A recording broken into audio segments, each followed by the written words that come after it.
नवरात्रि के आते ही सबके मन में यह सवाल अवश्य ही आता होगा कि माँ किस वाहन में आएगी, माता की सवारी क्या होगी। तो आइए जानते हैं कि माता रानी इस बार किस सवारी में आ रही है। हिंदू धर्म में चैत्र नवरात्रि को अत्यंत महत्वपूर्ण माना जाता है। इसके साथ ही हर वर्ष चैत्र नवरात्रि के आगमन के साथ हिंदू नव वर्ष की शुरुआत भी होती है। चैत्र नवरात्रि का आरंभ चैत्र मास के शुक्ल पक्ष की एकम प्रतिपदा तिथि से प्रारंभ होती है और यह 9 दिन तक चलती है, जो चैत्र नवमी के दिन समाप्त होती है। पूरे वर्ष में नवरात्रि 4 बार मनाई जाती है, जिनमें से 2 नवरात्रि गुप्त नवरात्रि के रूप में मनाई जाती है और 2 नवरात्रि सामान्य तौर पर मनाई जाती है।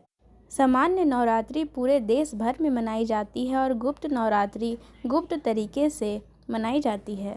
और इस वर्ष चैत्र नवरात्रि का आरंभ 30 मार्च 2025 से हो रहा है और यह पूरे 8 दिनों तक चलेगा और इसका समापन 7 अप्रैल को होगा। इस बार पंचमी तिथि का क्षय हो रहा है, अर्थात चतुर्थी और पंचमी एक ही दिन पर होगा। नवरात्रि का पहला दिन रेवती नक्षत्र के साथ आ रहा है, जिसे धार्मिक अनुष्ठान के लिए अत्यंत शुभ माना जाता है।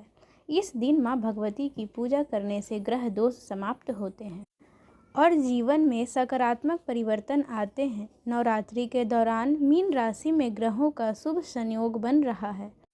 तो आइए जानते हैं कि माता रानी इस वर्ष किस वाहन में आएंगी और किस वाहन में जाएंगी। यह नवरात्रि के आरंभ और समाप्ति के दिन पर निर्भर करता है। अगर नवरात्रि रविवार या सोमवार से शुरू और खत्म होती है, तो ऐसे में माता रानी हाथी पर आती है और जाती भी हाथी पर ही है। यह सुख, समृद्धि और अच्छी बारिश का संकेत होता है। वहीं अगर नवरात्रि मंगलवार या शनिवार से शुरू या समाप्त होती है, तो ऐसे में माता रानी घोड़े पर आती है और घोड़े पर ही वापस जाती है। इसे संघर्ष और उथल-पुथल का संकेत माना जाता है। यदि नवरात्रि गुरुवार या शुक्रवार से शुरू होती है और समाप्त भी गुरुवार या शुक्रवार को होती है, तो ऐसे में माता रानी पालकी पर आती है और जाती भी पालकी पर ही है। यह वाहन अस्थिरता और चुनौतियों का संकेत देता है। इसके अलावा अगर नवरात्रि बुधवार से शुरू और समाप्त होती है, तो माता नौका पर आती है और माता नौका पर ही जाती है, जिसे आपदा से मुक्ति और जीवन में शांति का प्रतीक माना गया है।